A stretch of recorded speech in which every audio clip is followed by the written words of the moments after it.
Hello, everybody. Good afternoon and happy New Year. Compliment of the season to everyone. And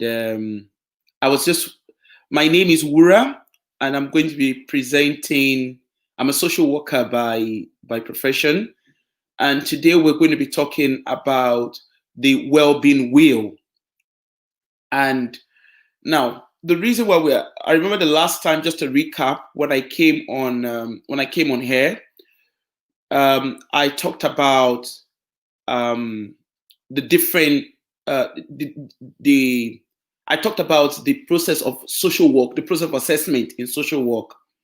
Now, as as African community, I think it's very important that we understand how the social service work or how the Scottish service work. But in this case, we focus on the social work system.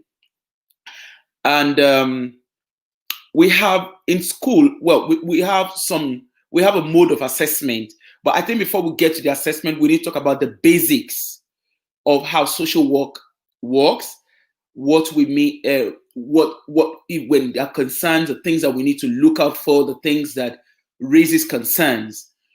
So today we're going to be talking about the well-being wheel, which is popularly known as Shinari. Just give me a minute, please.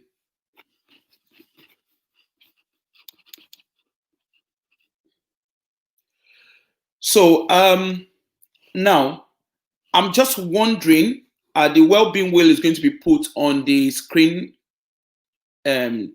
very soon.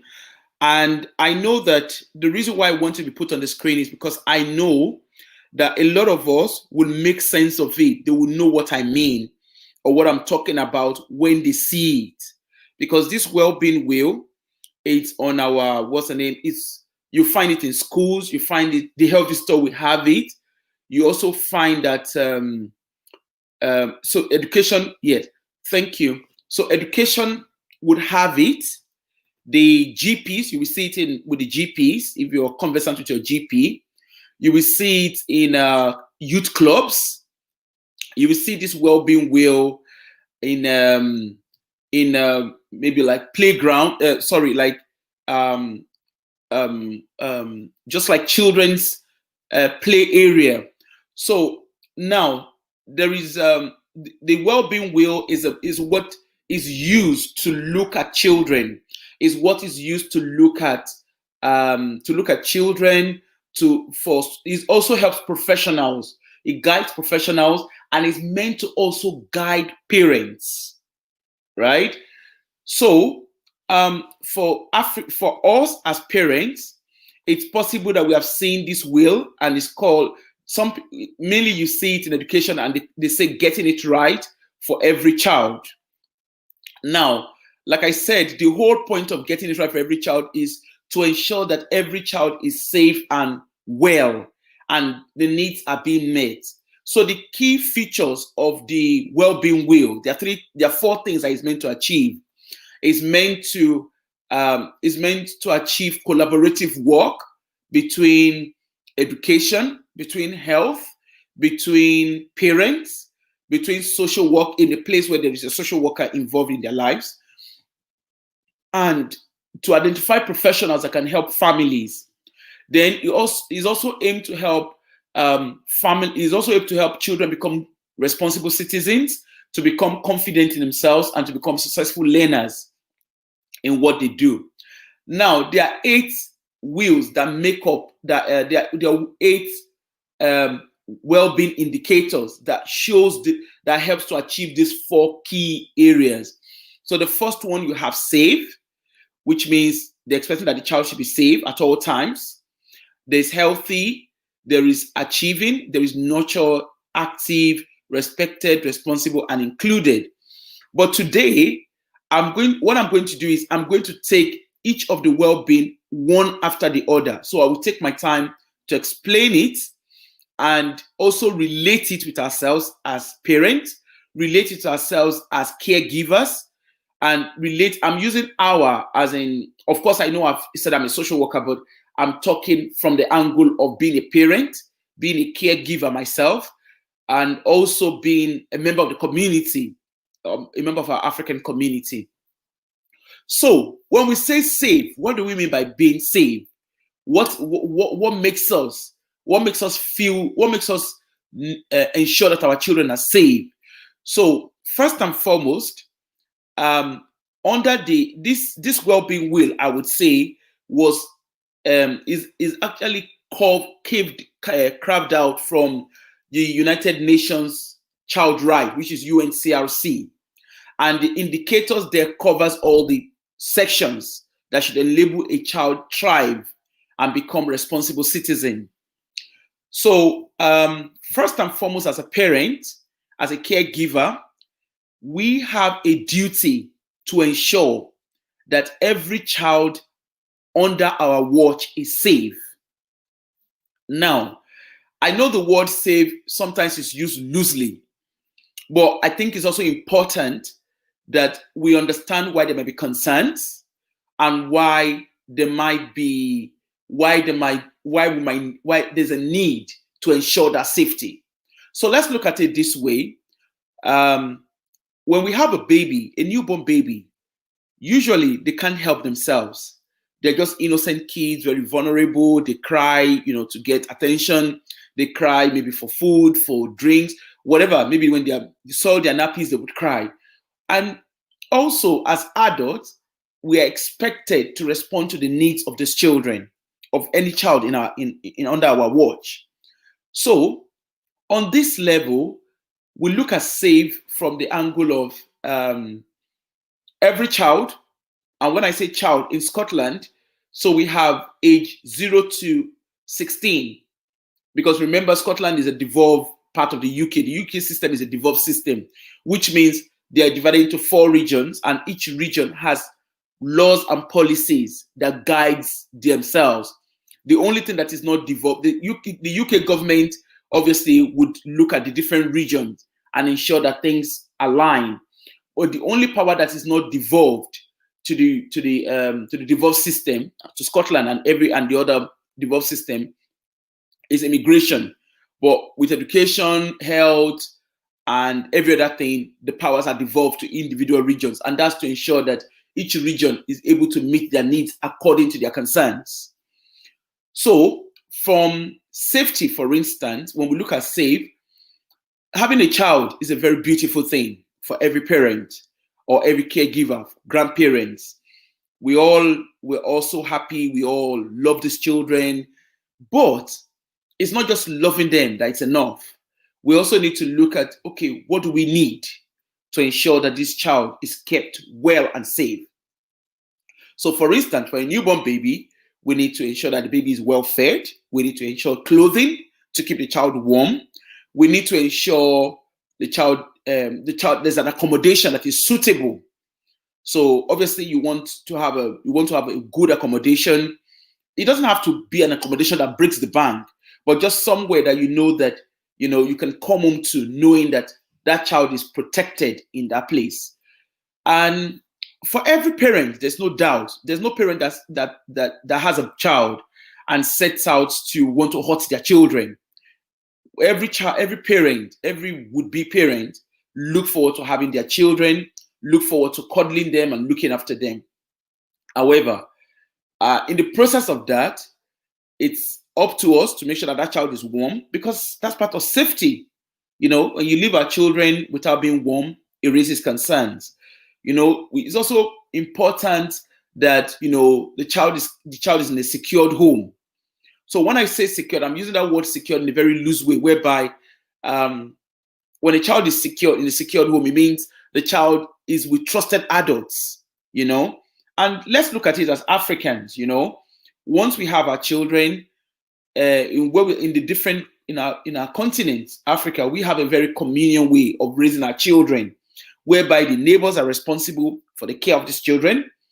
Our grandparents are responsible. Church, our religious bodies are responsible. We have a saying in Africa, which is now being adopted here. It takes a village to raise a child. And the concept of it takes a village to raise a child is a concept of safety. That is how that concept came to be. Because when a child, when a neighbor sees a child going, maybe the child is not properly dressed, maybe for instance during the winter, and the child is not properly dressed, it raises alarm, because it could be that maybe the child, it could be that maybe the child doesn't want to wear a jacket, and then the neighbors could draw the attention of the parents, or it's just our way of ensuring that those children are all well protected. And also having a good accommodation where there's no dampness, where the child, the space for the child to be a child, so they can play with their toys. The house is not cold, the house is not too warm. It's just moderate for the child to thrive, and the kind of programs they watch enables them to thrive and feel safe. Because let's be fair, I'm a parent myself, and I remembered when my child was really young. I remembered I think there was a movie that was being showed back then, and one of the days he had watched it, and he had watched the beginning of it. Child's Play, I remember very well, was the name of that movie. And I remembered he'd watched a little bit of it, because at that time we didn't really know what the movie was. I think it just came out then. So he watched a little bit of it. And at night, I noticed that when he was sleeping, he screamed out of his sleep.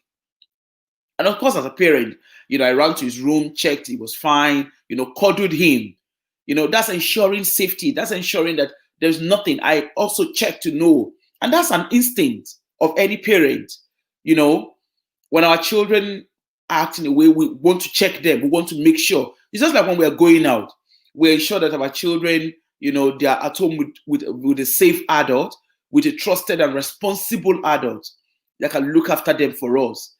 And in school, when they go, whatever school they go to, there are things we look out for. How close is that school to home? Who can help? Do we have a support bubble or a support network that can help us bring the child back home? What route is a child taking to school? Is a child walking to school? How safe is that? Does the child have a mobile phone or a mobile device? Because nowadays, with the world of technology, it could just be that I know some parents do not want their children to have phones, so they give them smart wristwatches. I know the likes of Vodafone and some other mobile companies, they do mobile providers, they do smartphones, just for little children. And that smartphone will tell them, for instance, it will tell them where the child is. The child has to log into it. And parents are able to track where their children are at the time. Again, that's part of safety. And also, when the children get to school obviously, school will alert the parents that the children are there. And if a child is not in school, a lot of us will be conversant. School will call you. They will either call you or send you a text. As parents, we've all been there. I've been there myself, where they will send a text and say, we didn't see your child in school. And as a parent, it is our duty to ensure, as a parent, a caregiver, it's in our place to ensure that the child is in school. I remember there was a time I got a text from my son's school back then when he was in high school. I got a text saying, he wasn't in school. But of course, immediately I got the text, I had to react, because as a parent, that's me keeping my child safe. Because one, I'll be worried. Where is he? That text got me worried. Where's my son? Because I knew he had gone to school, and I definitely knew because he had texted me to say, "Mom, I'm in school." So I got in touch with the school and got in touch with my son. Text my son, and he said, "Oh, I'm just in the playground with my friends."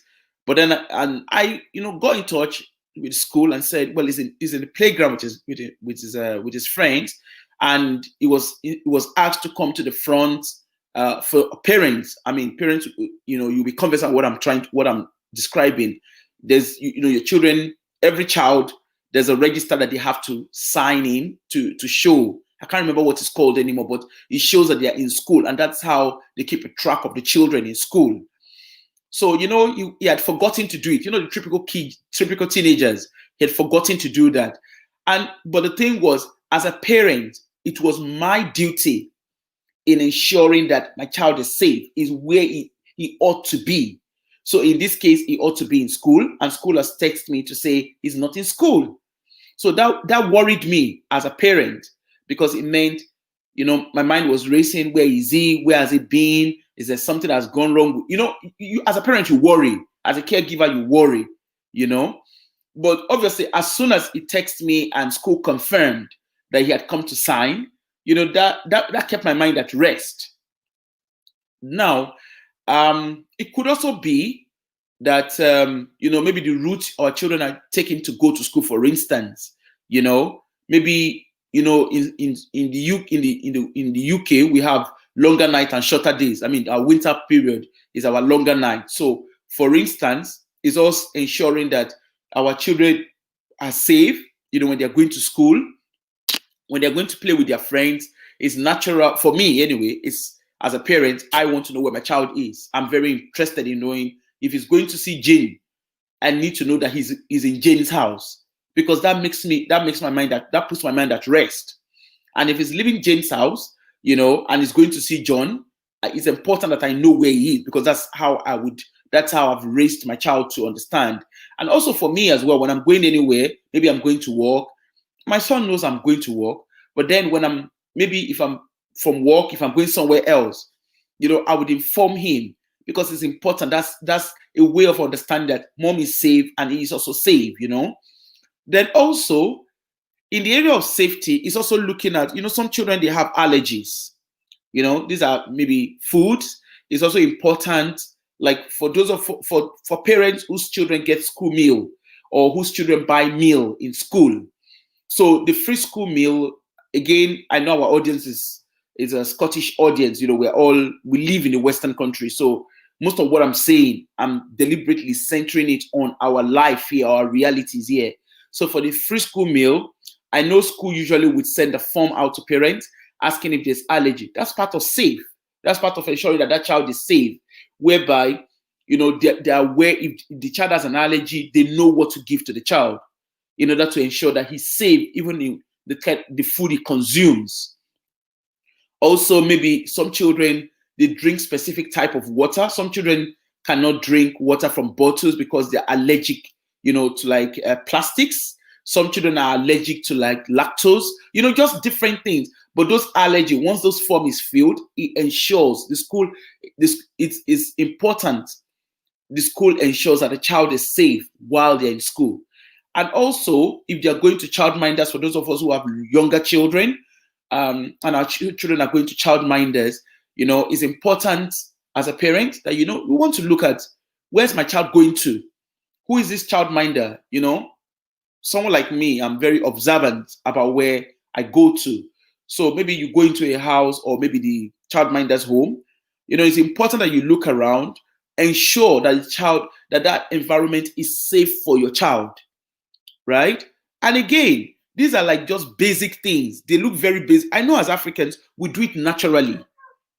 But having said that, let's talk about what it is for this week. So when I come next time, we'll go deeper into it. But this time around, you go into a childminder. Okay, what does a childminder look like? I don't mean look like in person. Is the house clean? Is there anything that raises concerns in that household of the childminder? Who are the other children that the childminder is minding? Is this childminder, is it a registered childminder? Now, these are important questions to ask when sending your children to a childminder, in the sense that if the childminder is registered, so every childminder has to be registered with the local authority when they train. So the benefit of that registration means if anything goes wrong, right, you can report that childminder to the local authority. Now, as a childminder, a registered childminder, they would have again given you an allergy form if your child is going to be eating there, because they are also responsible at the time. Even if the childminder is minding your child for just an hour, for 2 hours, whatever hour it is, even if it's minutes, they are responsible for the safety of that child at that time, at the period of time that they are in their care. So in that case, it's important that you look at the environment. Is this the childminder's house? Is it safe for my child? Is there anything that would hurt my child there? Is there anything that gives me concern? Is the house Does the house smell fresh? You know, when I say fresh, of course, a clean environment, you know, gives nice feeling. And as a parent, you feel relaxed. And one thing I will always say, I'm someone, I always trust my instinct, you know. So when my child was very young, I used, well, that was back in Nigeria. I had a house, I had domestic help who helped with caring for my child. Now, you know, I've had situation where I've, you know, I've employed someone and I did not feel right with that person. It doesn't mean I personally don't think there was anything wrong with that person. It's just my instinct. I didn't feel comfortable, you know, with that person. I didn't know why. I didn't have a reason. But because I trust my instinct, I did not let that person look after my child. Now, why am I bringing that in here in today's topic? Is the sense that, you know, sometimes there's a saying, they say trust your instinct. That's something that's a huge thing in social work. But again, as parents, you know, we have that instinct. We have our parental instinct. Maybe you don't, something just doesn't sit right, or there's just that feeling about something. Maybe you went to a place with a child and you just feel like uneasy. It's always important, you know, you double check what that is, if it's possible. And so like in a child minding situation, you know, maybe you go there and you take your child there, and maybe the child, you feel there's something not right. You don't have, you're not obliged to leave your child there. You can phone your boss and say, well, I may be running late, or, you know, whatever it is. And if your child is ill, for instance, as a parent, you know, again, in the area of safety, it's important that, you know, we phone the GP, or if our children are 0 to 5, we let the health visitor know that our child is not feeling fine. Because again, the safety of that child is important. It's important to investigate, because as parents, it's natural that we're concerned about our children. You know, when our children are safe, we are safe. And when our children are fine, we are fine.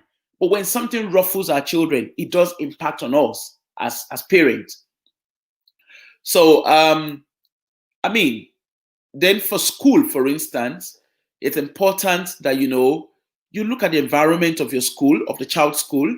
So in maybe when you're considering school for your child, it's important that you look at the other children going to that school. What does what route? So if maybe, for instance, you can always drop your kids at school, at what stage is it safe for your child to go to school by his or herself, or with the siblings, if there are siblings in the household? How safe are they? What are the what measure of safety do you have in place? So does the older one have a mobile phone? Is there a smart device that they can use to reach out to you as a parent? Or even if maybe the days some children do after school club, what are the sports these children are playing? I mean, it doesn't mean that your children can't do, you know, they can't be themselves, because children are they're risk takers, you know.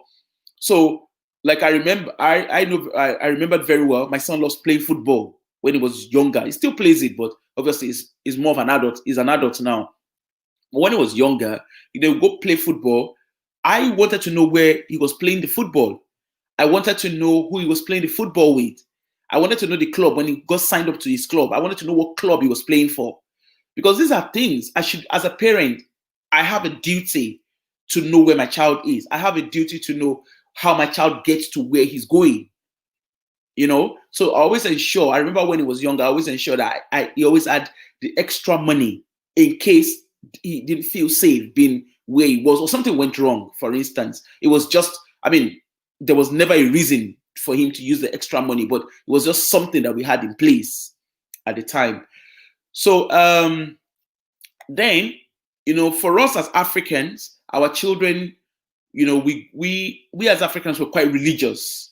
So we go to churches, or we go to mosque, or we go to, you know, whatever our religion is. So he's looking at, okay, in the church, for instance, we have Sunday school, we have children classes, or teens club. You know, it's important that you know who is there, who is looking after this child, where are the other children in the club, and how the teachers or the people in the club, the people facilitating the club. So like in your children's in the children's class in the church, at the facilitators, do they have PVG? You know, that's our disclosure system in Scotland. Do they have the PVG? And are they vetted to work with children? Because it's very important that we know that in the mosque, those who are looking after children, are they vetted to look after? Have they gone through the PVG system? As a church, the mosque, the religious bodies, have they ensured that everybody who is in charge of a child or anyone who is facilitating programs for children, have they ensured that they all have PVG? Because that's very important. Because in the mainstream system, you can't work with children. You know, in the general system, for you to be a teacher, you need to have PVG. For you to be a social worker, you need PVG. Basically, if you're working with any vulnerable person, whether old or young, you need to have a PVG. And that's not excluding of the church or the mosque or any religious setting. So it's very important as parents and that you know that they have PVG. And what does that do? The PVG also helps to keep your mind at rest, to ensure that your child is safe at all times.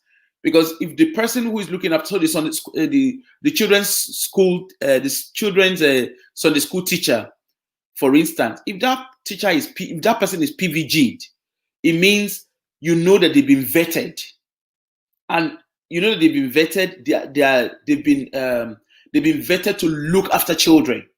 So even if anything goes wrong, if anything ever goes wrong, you can easily say, "Oh, these are the people who were looking after the child when that incident happened or whatever it is had happened." And also for the religious body as well, they can, both if you ensure that people who are facilitating programs around children have PVG. What that does for us as for the religious body is you can boldly stand for that person because you know that they've been vetted. And of course, we all know that with the PVG system, it's always important that that PVG is renewed every year. And the reason for that, again, is back to safety. We all have heard, I don't know, some of us might have heard about the Ian Huntley, the Surrey girls, school attendants, school teaching assistants who killed 2 girls. He groomed them and killed them.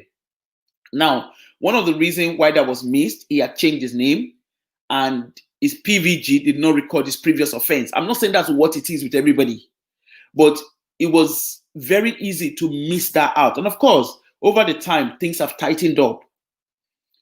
Also, there was a case in 5 of a little boy with regards to child minding. There was a case with a boy. It was a serious case review. There was a case with a boy who, the childminder had a PVG and was certified, registered childminder. And it was a childminder who noticed that something wasn't right. And she was worried. She phoned the social service, and eventually the boy did die. But the parent, the mom went to jail and stuff.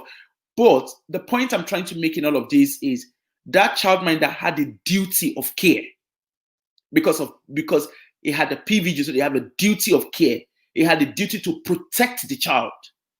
And because she had the PVG, she was bold enough to challenge what was going on. She was bold enough to report it.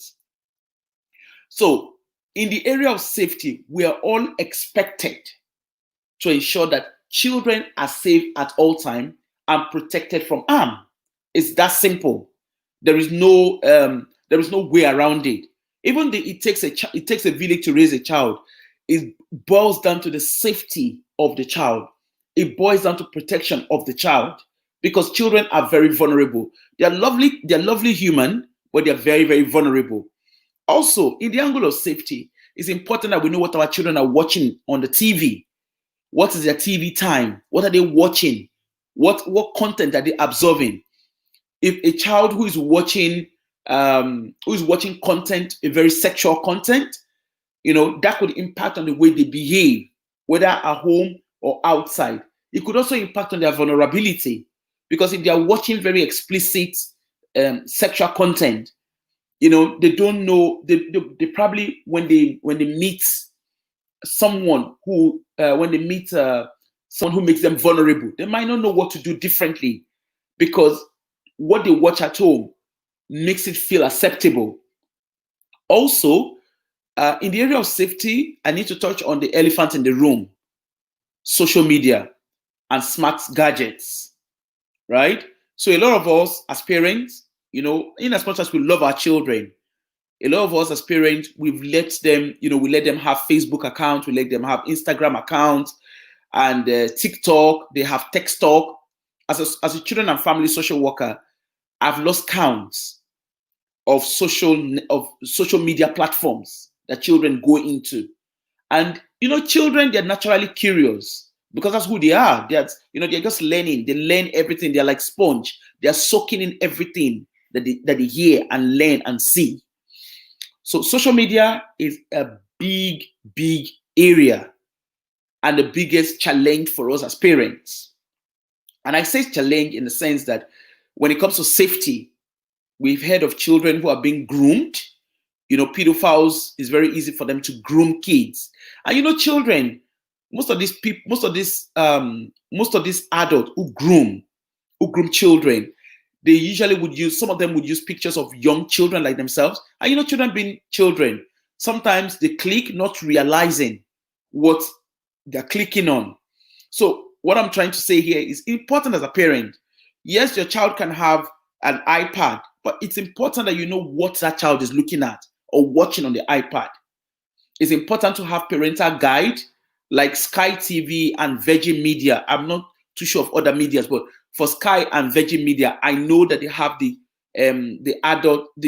child. I can't remember what it's called. I think child safety. I think I'm not 100% sure, but they have something around safety for children where they cannot just click on just any kind of sites. Their site, the website they can click on, or the social media, the website they can click on is strictly a social media that is accommodating for children. So as a parent, it's important that you know what your children are watching. For instance, it's important that you know what your children are watching. So, for instance, as a little child, some children, they're quite clever as well, because we're in the world of internet, we're in the world of technology revolution, where a lot of our children are much more clever than us when it comes to smart technology. I mean, even me speaking, there are sometimes I get stranded with my technology and I have to get my son, to look at, to help me figure it out. So it's just what it is, because that's the world they're growing in. And because they're growing in that world, it poses another type of risk entirely. And it questions a lot of things around. It pushes the net of safety. Some children, they sign up to Instagram. I think Instagram, you can only sign up when you are age 16. I'm not 100% sure. But, some children are wise. They put age that makes them acceptable to Instagram. So as a parent, it's your duty to know this social network, the social media your children are signed up to, and to know what they do there, right? Facebook, some children sign up to it. There's TikTok, where I think children just, I'm not on most of these things.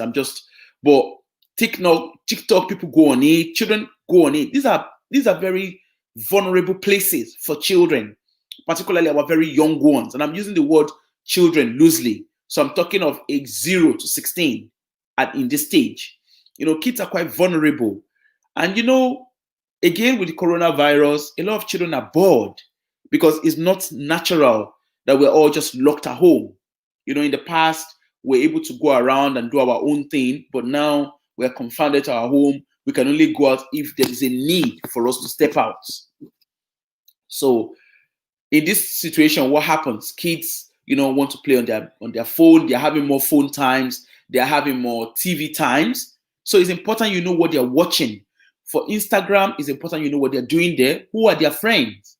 As a parent, there's nothing stopping us from linking our children's Instagram to ours. There's nothing stopping us from linking our children's social media, to our own social media, so that we're able to know what our children are seeing. We're able to know who they're engaging with. There's also something called Text Talk. Now, again, these are websites where, children, these are social media platforms where children send explicit sexual videos, to themselves. Well, not children, but people send, is an area where people send explicit sexual videos to themselves. And as Africans, I'm sure there was a time a video was circulating where somebody had gone into a child's, somebody had requested a friend from a child, I think on Instagram, and had agreed to meet the child and stuff like that. And then it turned out, the parent, I think it was the mom or the dad, they got hold of the information. They realized, I think they searched through and saw the information, and then decided to drive to the park to meet the child. From driving to the park, it turned out the man was the person in question was expecting a little child, and then the parent turned up. So these are important things, because as a parent, if you don't pay attention, your child could be very vulnerable.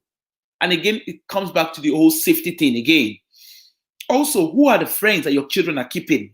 It's very important that you know their friends. It's very important that you know that they keep age-appropriate friends.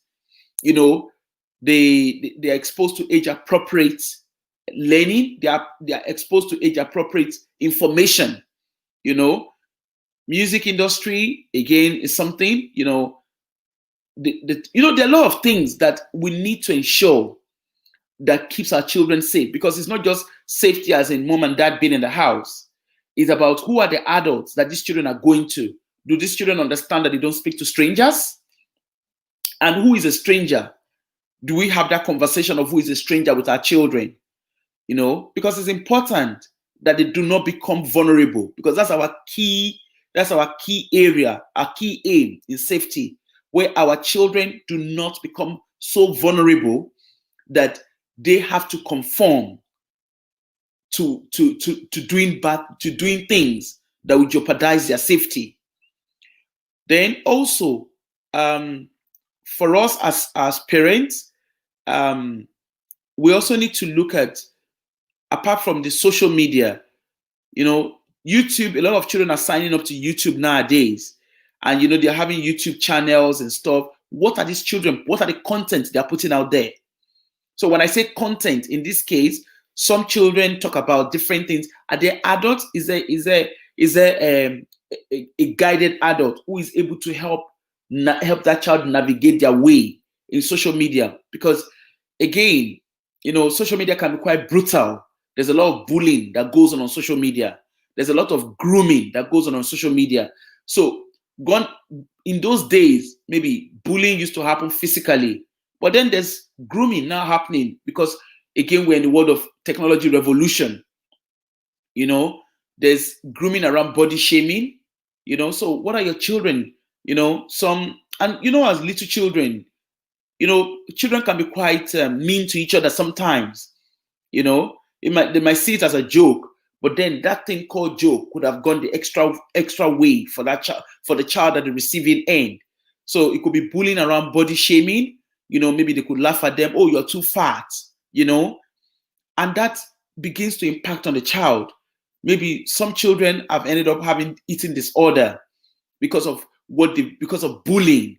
Some children have resulted to obesity, because of bullying. Some children have slipped into depression because of bullying, and it's just, again, all these are things that we all need to pay attention to, and it comes down again to the safety.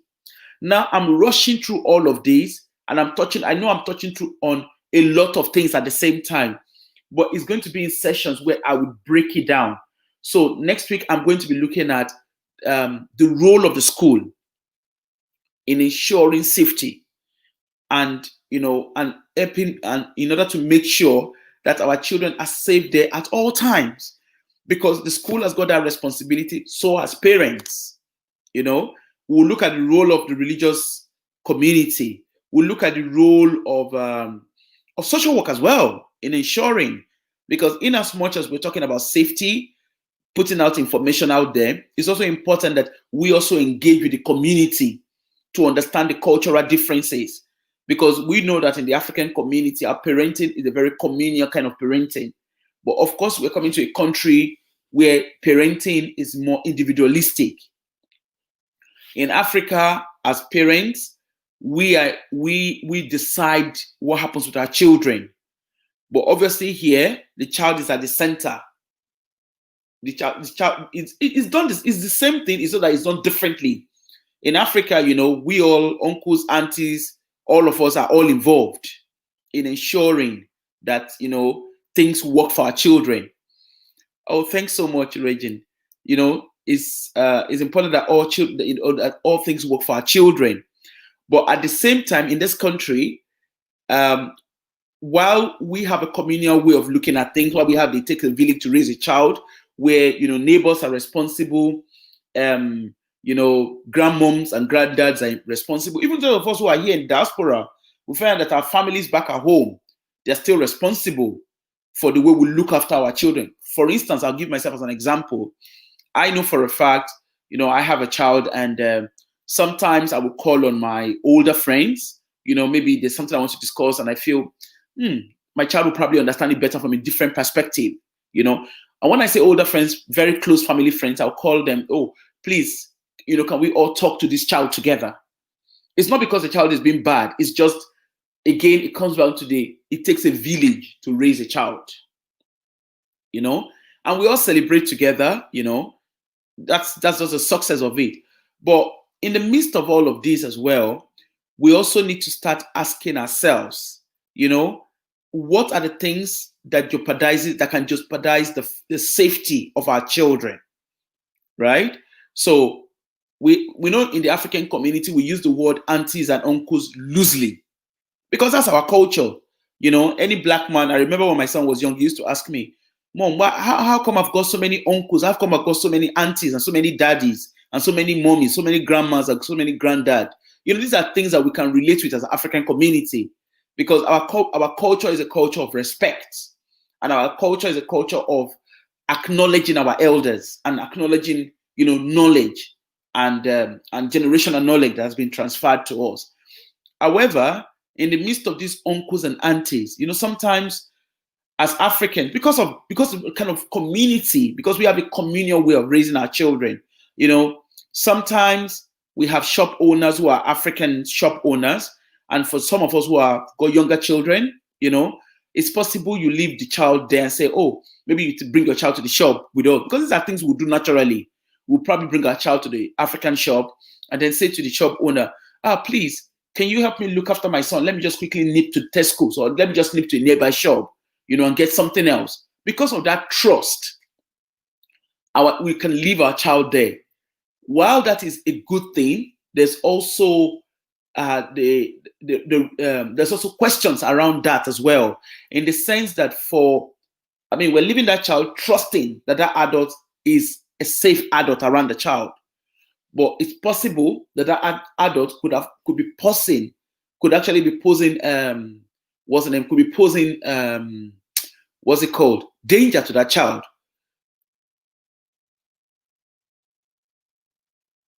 Yeah. Yes, I will take that on board, sir. So so it's possible that, you know, the system, you know, the Western system will look at it and say, oh, why are you leaving your child with a total stranger? Because you don't go to Tesco's and leave your child in Tesco's. You don't go to Sainsbury's or Aldi or Lidl, you know, just any of the mainstream shops. You don't go there and leave your child. But then there's an issue of trust there. But for us as an African community, it is natural that we do that, because our culture is a culture of trust. Our culture is a culture of respect, you know. Now, I talked about the communal parenting that we have as African families, as African migrants, because that's what we know, you know. Where I come from in Nigeria, in the Yoruba culture, it says it takes someone to give birth to a child, but it's everybody who looks after the child. Again, it takes a village to raise a child. Now, in my culture, it is natural that, you know, in my African culture, it is natural that, you know, I leave my child with my friend, who my son could refer to as uncle, or I leave my child with my friend, female friend, or with a friend's mom or a friend's dad, because that's just natural for us. But also, while our culture encourages safeguarding, because that's what our culture is, the communal parenting is very strong on safeguarding. And to be fair, and this is me speaking as an African, I know for a fact that in the African community, most times the bubble where we have a social setting, so in our bubble of friends, we know our friends, we know our neighbors, because that's who we are as in the community where we're growing in. We know ourselves well enough to say, oh, my child can go and eat in my neighbor's house, or my neighbor can help me bring my child back from school.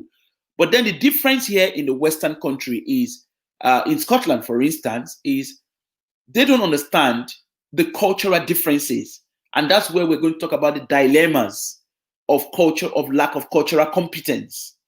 Because for us, we use the word aunties. In the African community, we use the word aunties, uncle, grandma, granddad, and our children understand that, but for the mainstream, for the Scottish system and most Western system, they don't understand that communal parenting, right? And that's where there's tension, because we've had a lot of African community, we've had a lot of African families who has been caught up in the child protection system. We've had a lot of African families who has been caught up, whose social workers, raised concerns around their parenting. Again, we're going to have that discussion, and we're going to not necessarily go into details, but we're going to touch about things. But leaving our children with a neighbor, or leaving our children in a shop, is something that for us as an African, we understand why we're doing that, because we have a culture of trust. But unfortunately, for the host community, in this case Scotland, a Scottish social service system will see that as a problem. We see that as harm, exposing your child to risk, because they would, the system would argue, yes, the person is a shop owner. How is the person meant to keep a watch on your child? How well do you know that child? How well does that shop owner knows the child?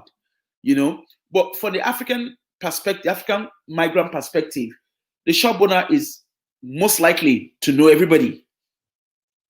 I know my local African shop down the road.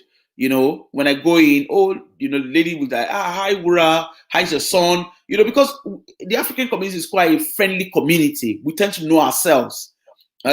We also create it's natural that we create that time for ourselves. We create time to know ourselves, to look out for ourselves.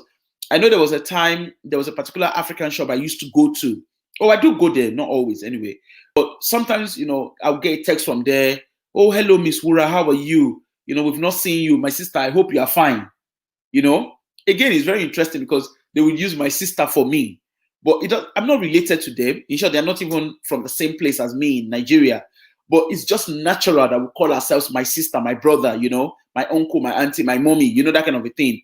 So, but but Tesco doesn't send me text. These are looking at the cultural differences. Tesco doesn't send me text to say, oh, Wura, we've not seen you in our shop. Or Sainsbury's doesn't send me text. Waitrose doesn't send me text to say, we've not seen you for days, But because of the kind of community system that we have, the close community system, the community network support that we have, it's very easy for the African shop to say, oh, I've not seen you for a while. I hope all is well. Like over the new year, I looked forward to those lovely text messages from the African shops, from my local church, where they send text, Happy New Year, Wura, how are you? Hope you're keeping fine. And also, for instance, like during the coronavirus, during the outbreak of the coronavirus, we had a lot of families within the African community who were also supporting other families, maybe with foodstuff. Some were supporting each other because some people did not have jobs. Some people were on 0-hour contract, which also impact on them, and also impact on the children in the household. So, again, because we have a communal system, it's very easy for us to identify, Mrs. A, for instance, Mrs. A and the children, Mrs. A does 0-hour contract. Okay, I need to reach out to her. I need to see how she's doing. The school naturally will reach out to the children, but they might not be able to meet the need. Now, social work, until there is a problem, social work does not reach out to families, except if there's a problem. So school will probably reach out, the GPs, depending on the engagement. The health visitor can reach out, or the GP system can reach out from a medical point of view. But that personal touch within the African community, where I remembered when the pandemic first started, I got messages from some people from the community. I was a social worker, and they were like, hello, Miss Wura, hope you're feeling fine. God will look after. Those sweet little messages, they made a lot of difference. And some even said to me, oh, if your son is lonely, can you let us know? We can phone him. Some make, they make that extra effort. And the same thing too, I return the kind gestures. But that personal touch is something that we have within our own community, where we look out for ourselves. But in the host community, it's a set stone. This is how things are done. Now, for us coming into the UK and settling in Scotland, as a social worker, I always advocate that it's very important that we understand the culture of the different minorities in our community, in our country. And like we all know, when I came to Scotland in 2003, I could count the amount of blacks on the street of Edinburgh. But today, we have so many blacks, and the reality that presents to us is there are different ways of doing different things. So there are ways of looking at, we have a lot of African shops. I remember when I first came to Scotland, when I first came to Edinburgh, there wasn't an African shop. I know we used to go to an Asian shop down the road, to buy stuff. But now we have African shop. Now we have African churches, which I've lost count of. We have that communal life. And I remember back then in Edinburgh, we all knew ourselves to an extent. Most blacks, we knew ourselves. Would ask about our children, would help each other with school runs and stuff like that. So in all of these, as adults, again, we're coming back to the whole safety thing, and I'm describing our communal parenting, the benefits of it. The benefit of it is it makes us feel integrated with ourselves. We can't take that away from ourselves. And it's very important, like Mr. Samuel knows, it's very important that we talk about the differences and the tension it has brought between the African community and the Scottish social service system. I remembered I had once attended a conference that was organized by, I think it's African Challenge, and the social worker had talked about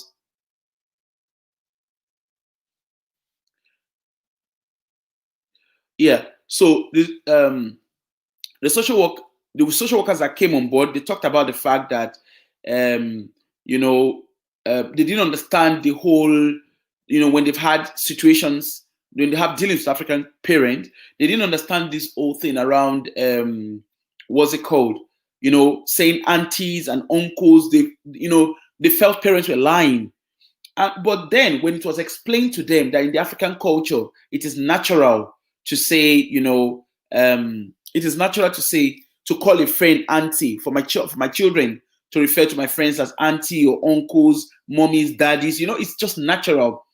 But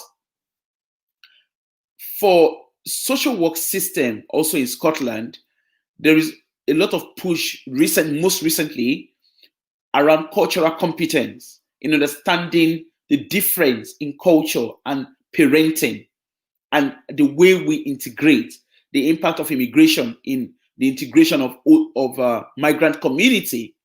So, for instance, we have a lot of African families. I'm not going to go into individual cases, but they're general cases. There have been instances, and there are questions around it. How social work done the assessments? Did they understand the parenting? Did they understand the different styles of parenting? Did they understand the how is social work putting information out to families? Because let's be honest with ourselves, we don't just come into a country. I myself know I didn't just come into the country and began to know the system immediately. Sometimes it's very difficult. Most times it's difficult to find information, particularly if that information is not available to you. So there's been a lot of push now for social work to engage with communities. Aside from raising concerns, it's important that they begin to look at ways of engaging with the community. I'm about to wrap up now, and I don't want this session to just be a session where I'm talking at people. I would love people to send questions. Let us make it interactive. I'm happy to answer questions, and if there are questions that are a bit tricky to answer, maybe because it's specific to a case, I could talk around it and shed light. But I would love in the next session when I come on board, that people throw out questions. Let's talk, let's discuss. We are a community. I'm an African. Yes, I'm a social worker, but I'm an African first before becoming a social worker. I'm also a parent before becoming a social worker. So it's very important that we make this session very interactive. I want us to be able to understand the system, and it's also important that we look at ways of improving the system to take on board the diversity within the diversity that multiculturalism brings on board. So on this note, I want to say thank you for having me, and I look forward to all your questions next week. Just keep the questions coming, and I'm more than happy to answer, and I will be as honest as I can. On this note, thanks a lot, and do have a lovely weekend. Stay safe, and let's stay at home. Let's just keep the bubble going so that we can prevent coronavirus from infecting us. Thank you. Bye.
Right, good afternoon, and thanks for joining us on the program today. And many thanks to Wura Ogunrotimi on the program, Understanding the Scottish Social Work System. Thanks for those that have joined us as well with those comments. And like she said, please send your comment or your question to us, either by sending it to oymediascotland@outlook.com or just dropping it on the comment box of any of our live videos, or on our Facebook page, that is OY Media Scotland. You could drop us a message. We'll definitely get it across to Wura.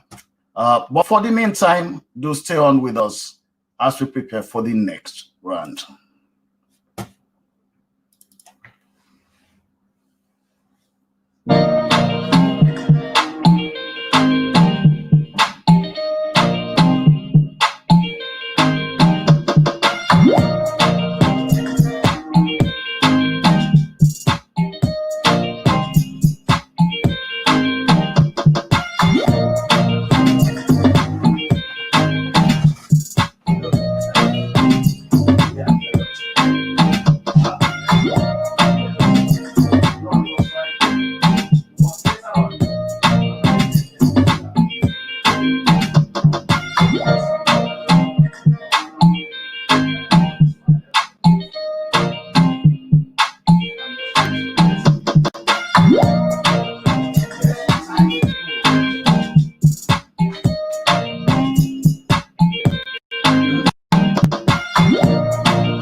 Ẹ kú kàlẹ̀ ń bẹ̀ òun ọkùnrin obìnrin ọmọdé àti àgbà olólùfẹ́ ní ìbùkún olúwa ọmọ Sànúsí tí ẹ mọ̀ sí Àpèkẹ́ tún dé pẹ̀lú àrà ọ̀tọ̀ àlọ́ tó kún fún ọgbọ́n òye àti ọ̀rọ̀ ìjìnlẹ̀ Yorùbá ẹ̀ máa bá wa ká lọ àṣà Yorùbá kò ní parun.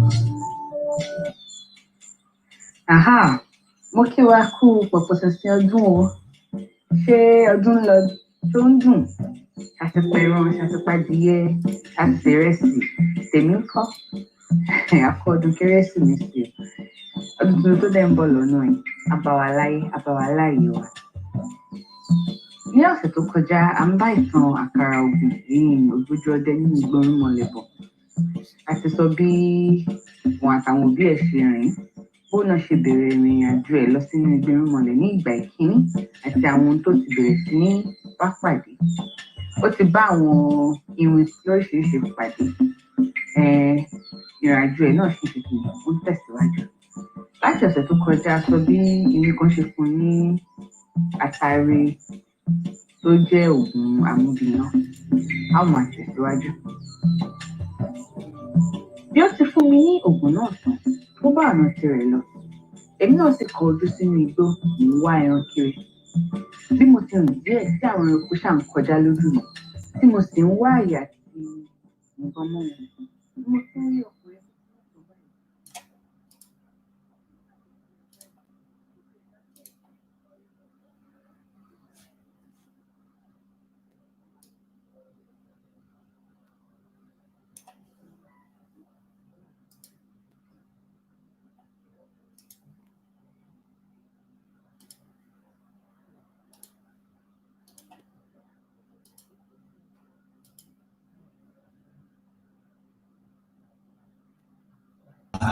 Kò ní parun. Mo kí wa kú pọ̀pọ̀ ṣẹ̀ṣẹ̀ ọdún o. Ṣé ọdún lọ tó ń dùn? Ṣàtìpẹ̀ràn, ṣàtìpàdìyẹ, ṣàtìrẹsì. Tèmi ń kọ́. Àkọ́ ọdún Kérésìmesì. Ọdún tó dẹ̀ ń bọ̀ lọ́nà yìí. Àbáwá láyé wa. Ní ọ̀sẹ̀ tó kọjá, à ń bá ìtàn àkàrà ògùn ògbójú ọdẹ nínú Irúnmọlẹ̀ bọ̀. A ti sọ bí wọn àtàwọn òbí ẹ̀ ṣe rìn. Bó náà ṣe bẹ̀rẹ̀ ìrìn àjò ẹ̀ lọ sínú Irúnmọlẹ̀ ní ìgbà ìkíní àti àwọn ohun tó ti bẹ̀rẹ̀ sí ní bá pàdé. Ó ti bá àwọn irin lóríṣiríṣi pàdé. Ìrìn àjò ẹ̀ náà ń tẹ̀síwájú. Láti ọ̀sẹ̀ tó kọjá, sọ bí nǹkan ṣe fún ní àtàrí tó jẹ́ oògùn amúbíná. A ó máa tẹ̀síwájú. Bí ó ti fún mi ní oògùn náà tán, ó bá ọ̀nà tirẹ̀ lọ. Èmi náà sì kọ ojú sínú igbó, mò ń wá ẹran kiri. Bí mo ti rìn díẹ̀ tí àwọn ẹranko ṣáà ń kọjá lójú mi, tí mo sì ń wá àyè àti ìbọn mọ́ wọn, ni mo tún rí ọkùnrin kúkúrú kan báyìí tó ń lé ẹran lọ. Ọkùnrin náà kò tilẹ̀ ga tó èyí tí mo kọ́ rí lẹ́ẹ̀kan. Gbogbo ara rẹ̀ dúdú fàfà. Inú bá fi bí mi. Ó sọ̀rọ̀ sí ènìyàn náà. Mo rí pé ìka yín ẹ̀yìn mi. Tẹ̀ ń bá rẹ̀ wẹ́wù kiri. Ẹran rẹ̀ kò ní pa. Ẹ̀sùn ní jẹ́ kí ẹni tó bá pa ó pa. Nígbà tí mo bu báyìí fún un, ó pò mí láti òkè gbìgbì. Ó pa òṣèré bẹ̀rẹ̀ sí sọ̀rọ̀ pé èmi ní aládé igbó, ẹgbẹ́ àti ń gbé inú ọkọ̀. Ó rí mi ṣọ́ọ̀mù yìí. Ó kò dúró mi. Ìwọ mọ̀ pé ọmọ aráyè gbọdọ̀ fojú di mí. Àti pé ọmọ èèyàn gbọdọ̀ yájú sí mi. Tí kì bá ṣe àánú ẹ̀ tó ṣe lè máa jẹ́wọ́ fún ọ pé inú igbó Irúnmọlẹ̀ ló ti ń ṣẹlẹ̀. Bí mo ṣe fẹ́ pè ṣé ni mo ṣiṣẹ́ tẹ́lẹ̀ dànù mi. Ẹ̀yin ọmọ èèyàn ó ní ìgbéraga ní.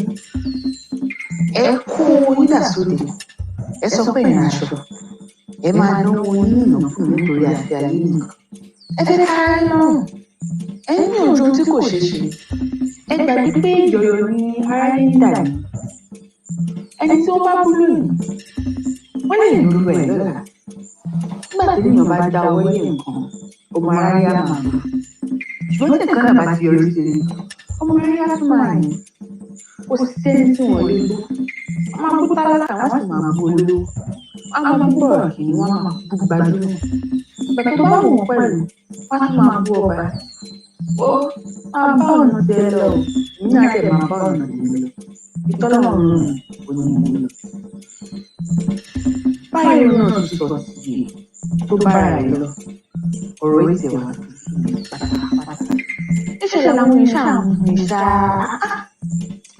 nígbà tí ilé lọ sọ ó bẹ̀rẹ̀ sí gbúrò àwọn ọkọ̀ wọ́n gbé láti orí ibi orí láti mo sì lójú ìwé ìwé ayé ìjírí àtẹ̀lẹ́ mo bá ìbọn fún un pa ìdílé mo gbé ìdílé náà sínú àpò ọ̀dẹ̀ mo gbé pẹ̀lú ìbọn ní ìka mo kọ orí ìdílé níyọ̀ nígbà tí mo sì dé ọ̀hún mo dá iná mo sì sún mo mú ọ̀bẹ nínú àpò mi fún mo ṣe àti bàbà kékeré kájú orúnkún mi lọ mo dá iná sí abẹ́ àti bàbà náà mo fẹ́ràn mi lórí mo fi iná mọ̀ àwọn tí ń fẹ́ kò lè kó sí orí àti bàbà mi tí wọ́n jẹ́ ìjọ́jẹ́ ẹran mo bẹ̀rẹ̀ sí sùn jẹ mo sì gbádùn púpọ̀ nítorí ẹran ọlọ́ràá ẹni nínú ìjẹ́ kò pẹ́ tí bẹ́ẹ̀ lọ sílẹ̀ láti tó sì tó dédé aago mẹ́jọ alẹ́ ni mo tan iná ọdẹ mo rí tí mo wá ẹran rẹ̀ ìsìnkú púpọ̀ nígbà tí mo ti kojú ẹran kò ní tí ojú rẹ̀ ní dọ́kọlákọlá níwájú mi nígbà tí mo yìnbọn tí mo pa ó di àkàtà mo lo àsìkò tó mi mo kọ́kọ́ pẹ́ mo pẹ̀lú ìdílé rẹ̀ mo fi ń mú un màá ti ṣe ọdẹ lálẹ́ ọjọ́ náà nígbà tí mo ṣe ìtọ́jú àkàtà náà mo fẹ̀yìn lélẹ̀ tí mo sùn igbe ẹ̀rù lóòrò ọjọ́ kò sí.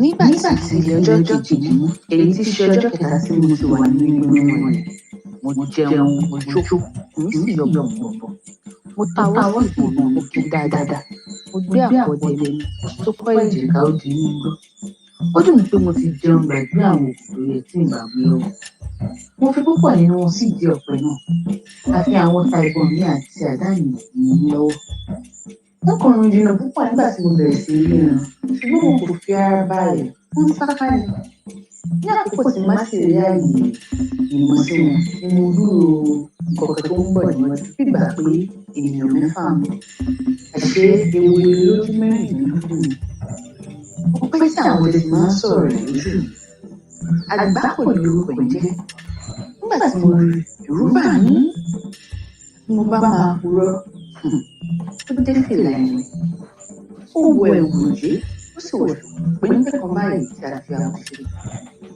láti orúnkún rẹ̀ dé ẹsẹ̀ ibi tí màá rí wọ pẹ́ẹ́n láti dodo rẹ̀ sì dé èkìtì ibi tí ó ń dè mí kò sí ohun tí kò pẹ́ tán sí ara àwọn oúnjẹ rẹ̀ ayé ìdùn bẹ nínú màmá yọ àwọn rẹ̀ bẹ̀rẹ̀ bí àtàkùn bá ti ń rìn orí rẹ̀ kún ó sì tóbi jù àwọn ojú mẹ́rìndínlógún wọ̀nyí tó yí ìsàlẹ̀ orí náà ká kò sí ẹni tó lè wò ó kí ẹ̀rù má bọ̀lú ara rẹ̀ wọ́n á máa yí bí ọwọ́ àgbo ni irun orí rẹ̀ pọ̀ wọ́n kì í mọ ara wọ́n dúdú bí aró wọ́n dúdú bí àrò sì dùn pọ̀ wọ́n á máa fún ìdí rẹ̀ bí ó bá ti ń lọ kò mọ méjì ní àgbákò mú lọ́wọ́ ìdá mẹ́ta ní sì ń bẹ nínú àpò rẹ̀ inú burúkú gbáà nígbà tí orí mi tó fi òkú pọ̀ dùn sí ọ̀rọ̀ ó ń bọ̀ gan-an nígbà tí mo sì wòye pé wọ́n súnmọ́ mi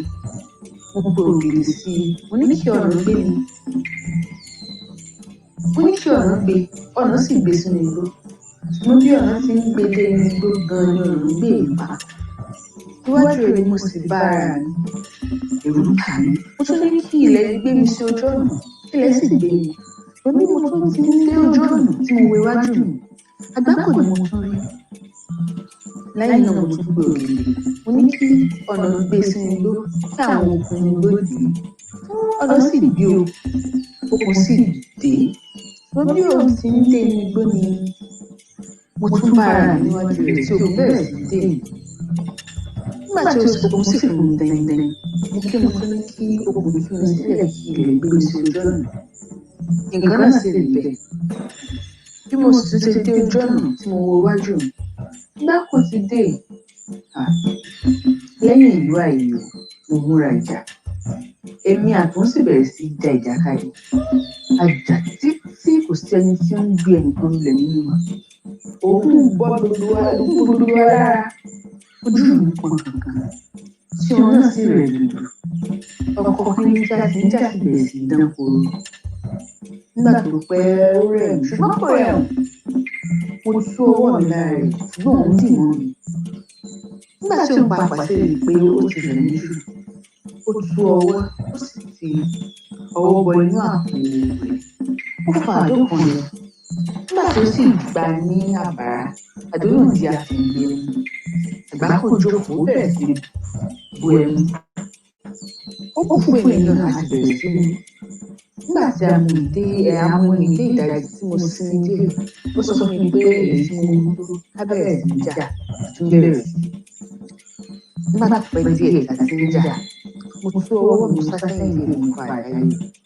Bí tí ó náà sì ń padà sílẹ̀ nínú náà, mo wá sí ibi ẹ̀yìn rẹ̀.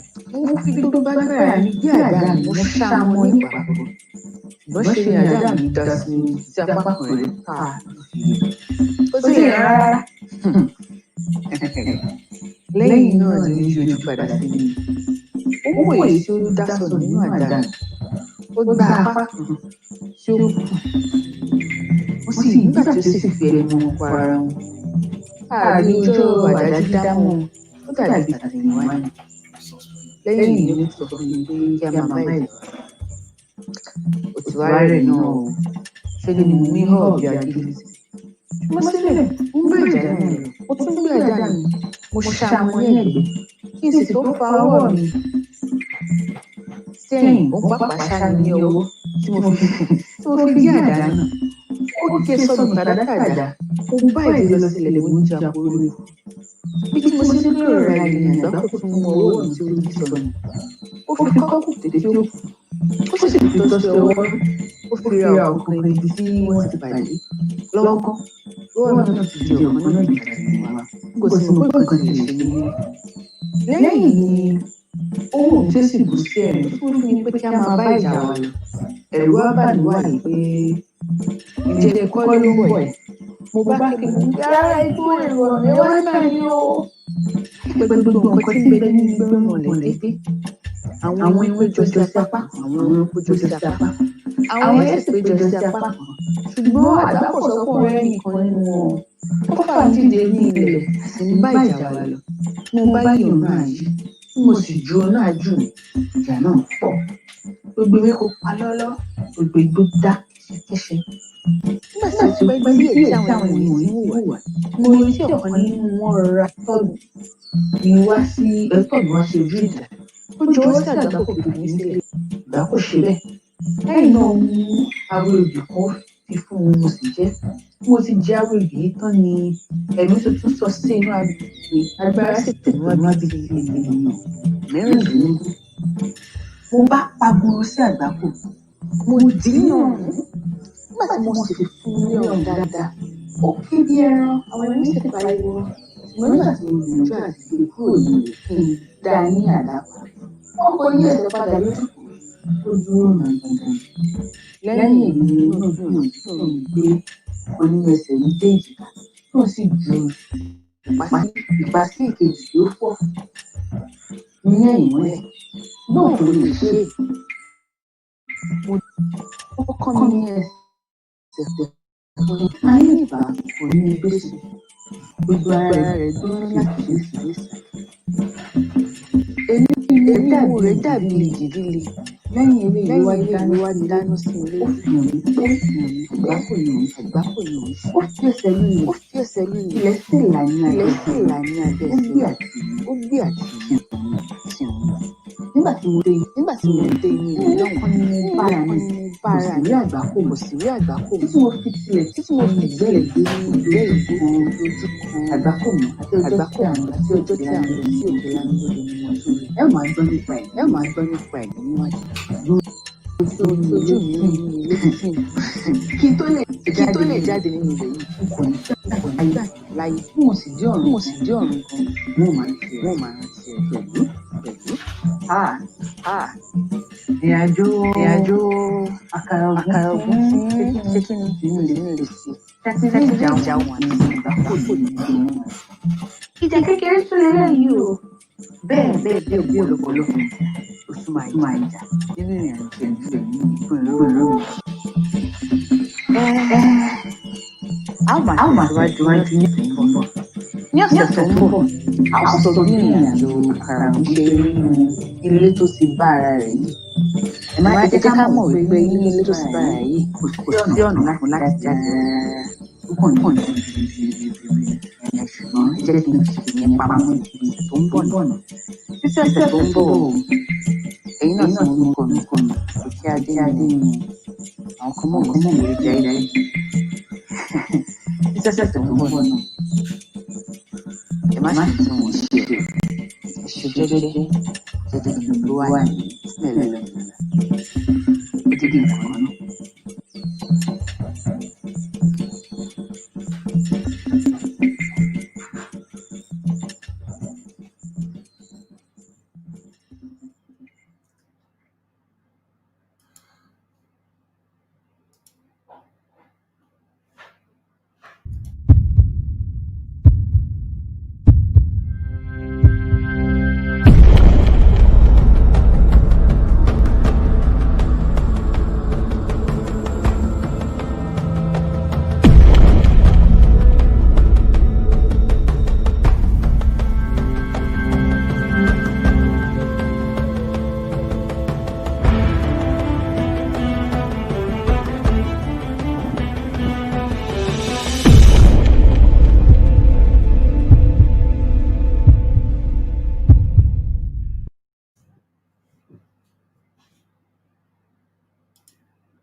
Right. Welcome back and thanks for staying with us. Unfortunately, we are unable to have our last one for the program today due to some couple of technical issues from our side. But in the meantime, we want to share these information with us. Let's get that one in. That's image 13. Right, tomorrow, right on here, we'll be having, usually we have our Sunday live broadcasting. So tomorrow, after Yoruba Referendum committee session, we will be right on with you with another, especially on this conference, we'll be taking another guest to discuss this particular conference with us, and this is COVID-19, the impact on women.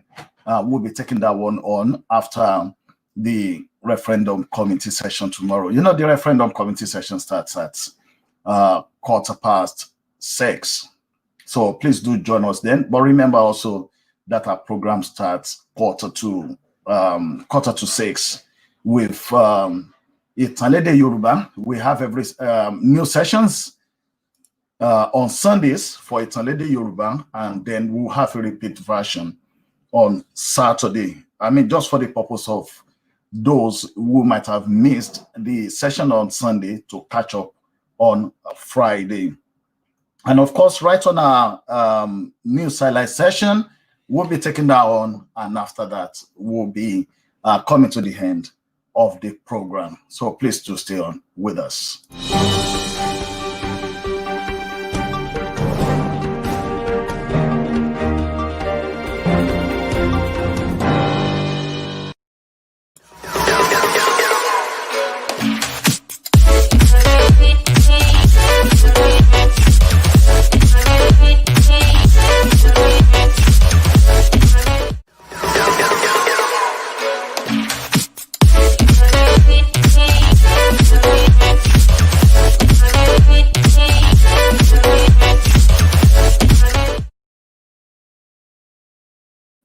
Right, coming up first, right on our news highlight is COVID. UK to close all travel corridors from Monday.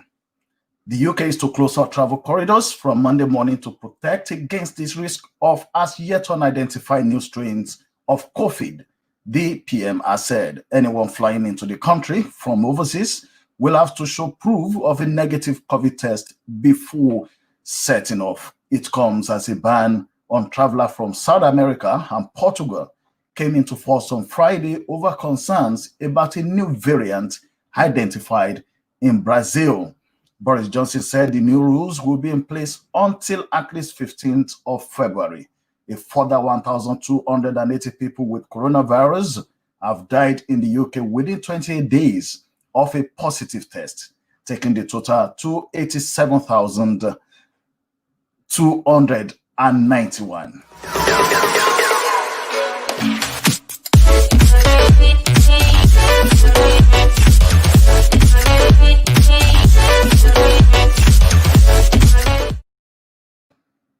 Yeah, coming straight from Al Jazeera, is this unprecedented exodus? Why are migrant workers leaving the UK? Most importantly, you must have been hearing about the rise of migrants in the UK, but then with this report coming from Al Jazeera, it's just like the opposite. So let's kick off with it. Migrants have left the United Kingdom in large numbers, causing what is likely to be the largest population decline since WW2, that is World War II, according to a new study. As many as 1.3 million people born abroad left the UK in just over a year, from July 2019 to September 2020. The UK's Economic Statistics Centre of Excellence, ESCOE, think tank said on Thursday, describing an unprecedented exodus driven by the economic fallout from the coronavirus pandemic. That comes from Al Jazeera. Unprecedented exodus. Why are migrant workers leaving the UK?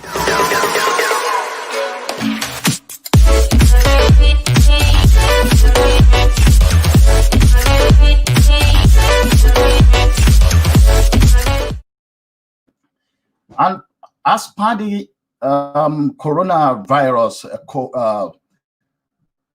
vaccine,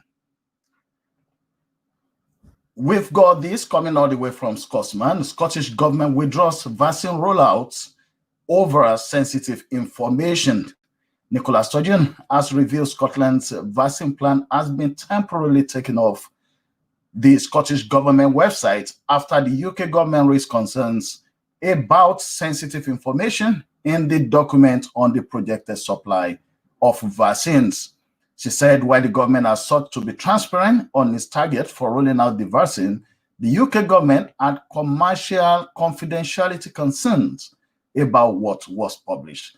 The 16-page document was made public on the government website yesterday at 8 p.m., but has now been removed. That comes from the Scotsman. Scottish government withdraws vaccine rollout plan after concerns over sensitive information.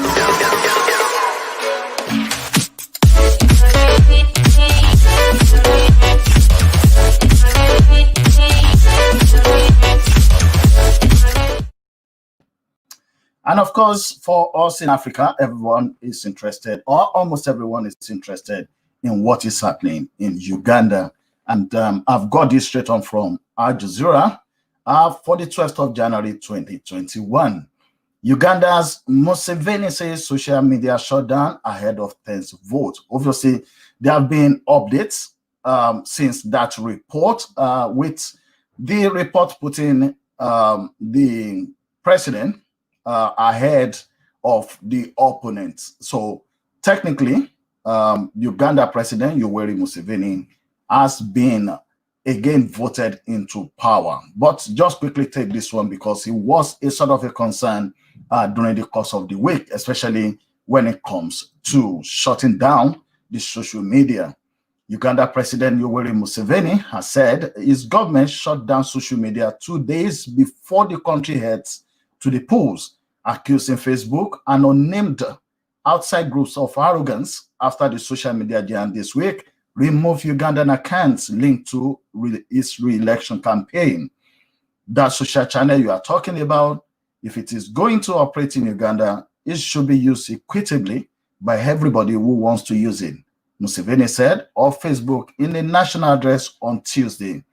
If you want to take sides against the ruling party, then that group will not operate in Uganda. Museveni, dressed in a military jacket, said he was sure the government has closed social media and apologized to Ugandans for what he called an inconvenience.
right. Ladies and gentlemen, good evening to you. And this is OY Media from Lasbon, UK.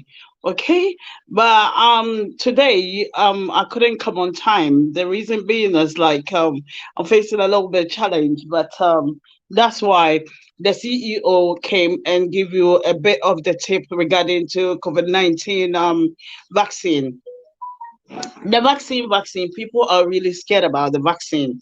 But the thing is, I'm not scared because I've realized that the vaccine is here to protect us.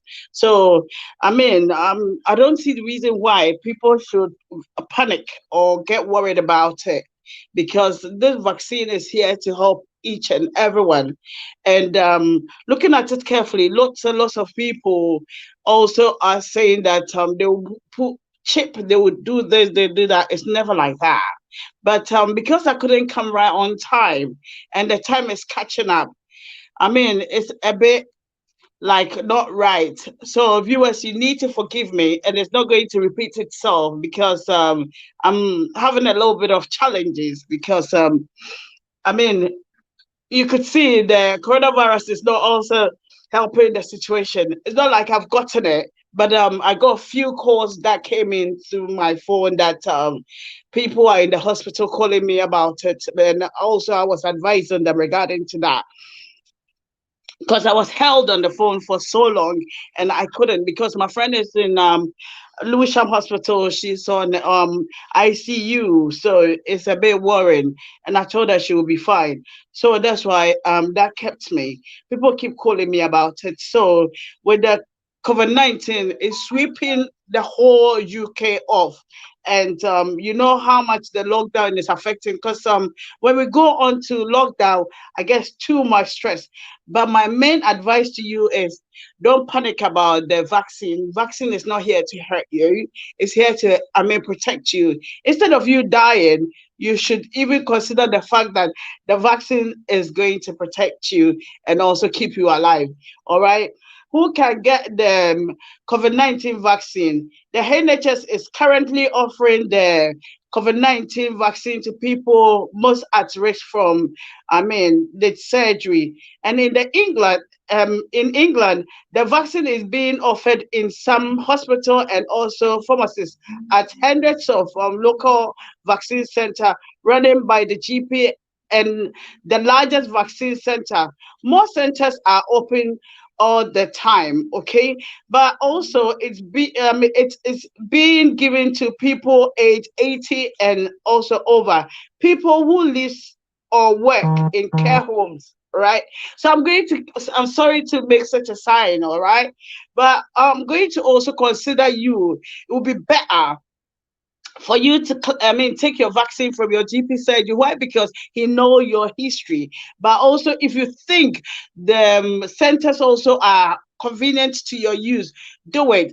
But don't forget, don't listen to people too much, and also don't watch this social media, what is going on, like people posting the vaccine has done this, the vaccine is killing, or what. Is never like that. If it has not been tested, they won't bring it on board, okay? It has been tested, and a senior doctor also came to say it, but unfortunately he said it in how do they call it, in our local dialect, which is the Ghanaian dialect.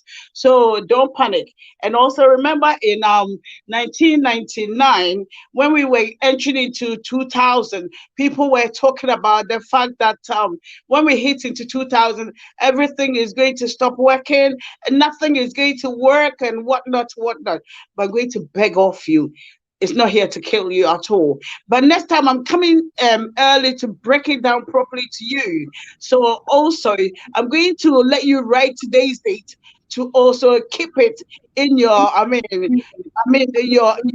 want to use words that it wouldn't look all right. But as far as I'm concerned, the vaccine is never here to kill you. But today I'm on the platform of OY Media, all the way from Scotland, all right?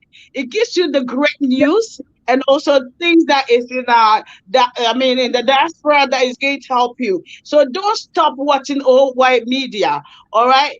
My program on the OY Media is Lasbon Reload. Reload, meaning you're going to hear a whole lot of things coming across from Last Born. And Last Born, my lips are going high. And also, let me let you know that my police officers in London are doing a great job. All right. And I've never forgotten my police officers also in Buckingham Palace Road. They're amazing. Because, I mean, it looks as if people don't think too much about the police officers. Because I was there, I work all the time with them, and I know how much effort. Because some people go like the police. I know how much my police officers are doing. My Inspector Ian also. Good evening and happy weekend to you and all my police officers also in, Queen's Park. All right, Officer Alma Yabua also. I'm greeting you. Good evening to you, and Officer Dema, Officer Bigman, Officer Corridor. I love all of you. The police in London are doing a great job, and don't forget the detective. Jerry also, but also OY Media. Every time it brings you the great news in the UK. All right. So when your friends are traveling into the UK, tell them about OY Media, and also wherever you are on your bed, look for OY Media. But my show on here is Last Born Reload. All right, then, and a very good evening to you. Happy weekend to you. All right. But when it comes to Last Born, I always bring you entertainment, happiness, and also the news that also would let you be alert. Okay, but I'm going to let the CEO of OY Media to speak a bit. So go on. Thank you. Right, thanks for joining in. Last Born Reload. Obviously, people should know that is your show.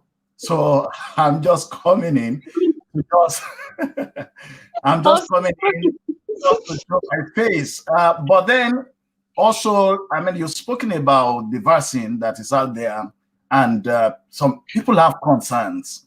And I know there are quite lots of stories out there. Whether from the angle of the politicians or from just the GP and others. But the thing that I want to ask as a broadcaster, and which has to take on the views of the people, as well as whether those people are the people that are led. You know, we talk about leaders and the led. So we have our representatives like the politicians, we have the pharmacists, we have the GP, we have the social services, we have, you know, even the police you were talking about. Now, do people, from my own point of view, I think maybe the way the virus itself or the issue regarding the virus has been handled right from the start, I think maybe it gave the people a legitimate concern about anything they are talking about coronavirus. Don't you think so? Definitely, because as far as I know, people come to me regarding to the vaccine, and also today, if I tell you also about many people who are in the hospital, even after speaking to people, I'm not going like, you know, that's why I couldn't come on the show on time. So I would consider my viewers, they should forgive me. But Last Born Reload is here to make you feel amazing, and also the best. I'm sorry that I push the thing a little bit, but please bear with me. I've got so many people in the hospital calling me regarding to coronavirus. So I'm a bit concerned. I'm really worried. I do understand. So on the show late, so forgive me. Yeah, no, I think we have quite a very supportive viewer population, and of course you already have that from Regine Bills Luzolo, say I love you, Last Born. So that's you bring your spirit up, to give your spirit a lift. For sure. But I mean, if I twist your question or whatever, you need to bear with me, because I'm baffled the kind of people who are sick in the hospital, that people also are saying that they're not going to take the vaccine. I'm surprised. You understand? Because yes. I'm more than 30 minutes late. And if I tell you how many people who have called me on my phone, I'm shocked that they are sick in hospital beds. All right. I'm going to leave you to speak. Go ahead, please. Yeah, I think where I'm trying to bring it out is that I mean, this is media, this is a media platform. We're speaking with the community and also for the community. So there's no way where we won't bring in like the views and the opinions of the people out there, because when we trash this publicly, that is when people can get more information or knowledge about what is happening. And also when it comes to the vaccine, to talk about why are people concerned. Their concern is premised on what? Are some things happening, and because of this, people are being quite very careful, or maybe some things are not working well, or maybe it's even information that is not getting to the people, to the right people at the right time, and people are sort of saying that, oh, let's hold off at the moment and see how things go. You know? Yeah, if I have to catch you over here, because basically before, I mean, we've come to the stage of our third or fourth or whatever lockdown, people were sending videos across that the vaccine will let you paralyze, the vaccine will kill you, and people are talking so many. Even last week, someone was telling me that after the vaccine, they're going to put a chip inside you. I know it's impossible. You understand? And also, I've got a few friends also who have taken the vaccine. There's no problem. But without the vaccine, do you think we can live our life like this? It's not right. And also, how many people have called me today that they are in a hospital bed? So I'm going to beg of you, get everything that is going around you. It's never like that, because the vaccine, I have had mine. So why don't you try yours? Okay, there is no problem at all. You are better to be safe than to be sorry. Okay, because a friend has had it for twice. So let's assume the third time something bad happens. I don't want that to happen. All right. But very good evening to everyone. Okay, and happy weekend to you. Bye.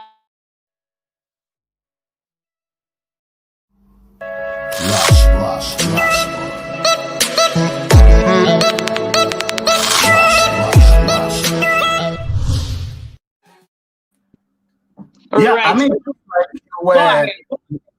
just like you were saying, and I think that is the area where I think we should come to, where people, somebody like yourself, that you've taken it. Yeah. We had some people within the community that have also taken it. So when we have like discussions like this, and people could see someone like yourself that has taken the vaccine and you are fine, you are okay. And look how strong. Look, I'm really strong, you know. Yes, so at least people will know that, yes, obviously somebody has taken it. But also, we should not knock out the fact that, and this is premised on the fact that the government itself, in government information, have mentioned some people that should not take the vaccine for now. Maybe people that have allergies, or they react to certain drugs, or people that are, I think, pregnant and things like that. So if those informations, I mean, we have a great platform to give out that information, that even now, people that should not rush into taking it are people that react to certain drugs, people that are pregnant or planning to get pregnant within 3 months, I think. And then obviously, I think the 16-year-old downwards are also not required to take it at the moment. So, okay. But then let's look at it. When you took it, what was your any changes or any pain or things like that? As far as I know, I would consider the fact that when you're taking it, you will feel a bit, but there's nothing wrong. No headache, nothing at all. So I'm encouraging people to also look into it, especially when you've had the symptoms for once or whatsoever. I speak to your GP regarding to that, because the kind of news I've been hearing around the vaccine is not great at all. People are putting themselves down regarding to that. It's never like that. So, have positive mind and get your vaccine. All right. Yes, great. So I'm still taking you on that, because, once we bring this thing up, you are able to explain, people then get more info, people get more information. Yeah. Yeah. So, for instance, some people just thought that if you take the vaccine, and this is based on the information that is out there, if you take the vaccine, you still have to wear your mask. Oh, yes. Definitely. Yes. Why not? Yes, you still have to, follow the distancing rules, the restrictions. Restaurants are still not open. If you take the vaccine, it doesn't mean that you will still not be infected, and you can also still infect others. So people are beginning to look at, okay, what exactly? Because if we have this vaccine and it's not practically changing anything, it's not that we take it, then everywhere will be open, we'll be able to continue with our life. We still have to follow the restrictions. We still have to do this. We are not protected from being infected. We can still go ahead and infect others. So, I mean, on what basis? What should be our strong basis of asking people to take the vaccine? Well, when you take the vaccine, I practically feel it will reduce the risk. I mean, the kind of infection. All right. I'm having a bit of my eye, and prior to that fact, I would say that when you take the vaccine, you are good to go. But that doesn't mean when you go to the public, you shouldn't wear your face mask. Wear it, but then again, it gives you a head start that you've taken the vaccine, so you'll be looking after yourself also, and also you are well protected. All right. I don't think when you take the vaccine, you can equally get the coronavirus easily, because if not, they won't say that you should take it. So I would say that when you take the vaccine, then you are okay in the system. You understand? Yes. If my answer isn't right, you can also question me out. Yes. What I'm trying to do is, because I don't want to give you that much stress for today again, so that means we can start trashing things out properly by next week, so that you could both go and attend to your. Sorry, guys. No, that's okay. I mean, for you to have also come on, I think it's a great sacrifice, and so viewers, I mean, that's Lastborn. I mean, she's taking the jump to appear today despite some of the challenging news she's received about people in the hospital. And of course, we also want to give her time to go and check her eyes, just to make her more comfortable.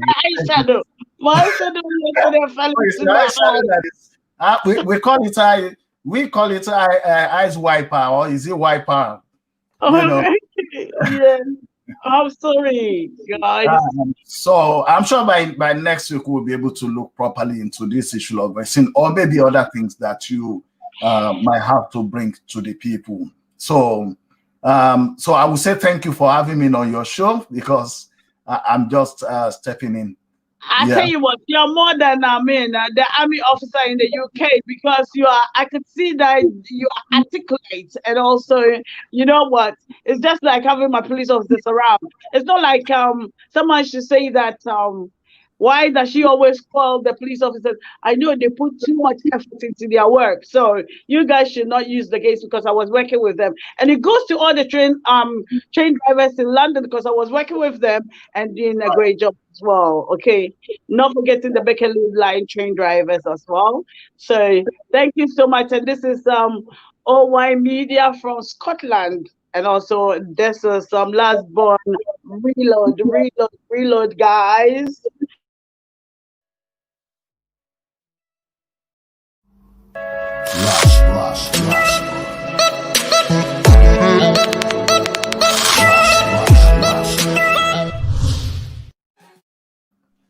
Right, so Lastborn will catch up with us next Saturday.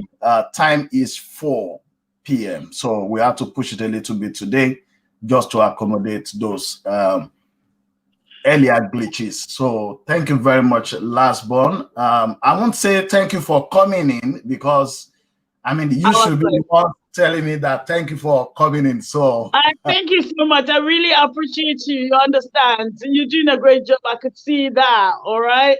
The effort and the way you were reading everything out to the public and the people in the diaspora. I appreciate you. But I think when you are going to sleep, it's OY Media from Scotland. And also when you are shutting your door, it's OY Media. But don't forget, it's Lastborn Reload. I am your host. All right. But even though I was late, next time it's not going to happen like that. Thank you so much. But this is your Lastborn. Okay. Thank you. Enjoy your weekend, and it's OY Media across the globe.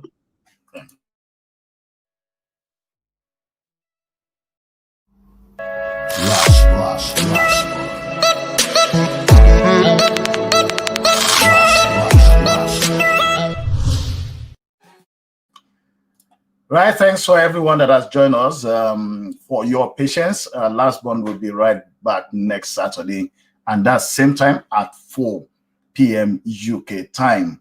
And on this note, we will be signing out. Please do catch up with us again tomorrow, starting from 5:45 p.m. That is UK time. Thank you very much, Regine Bios Luzolo. I'm sure Lastborn is picking up those messages. And for everyone that have joined us, thanks to Wura Ogunrotimi as well, that have been right on here talking about Scottish social work system. Remember that one that was mentioned today is about safety, and that's very, very important. We know that we're safety conscious, but then where we have, there are differences in policies and there are different cultural differences. So please do keep on with Wura. Wura will be back this Saturday after. So she comes on every 2 weeks, but we'll definitely get you alerted. Remember, you could connect with us both on Facebook live and of course on YouTube at the same time. You could also visit our website, and that is just typing in OY Media Scotland across the Google platforms. You will get us. So thank you very much. And until then, this is me signing out. We'll catch up and do stay safe.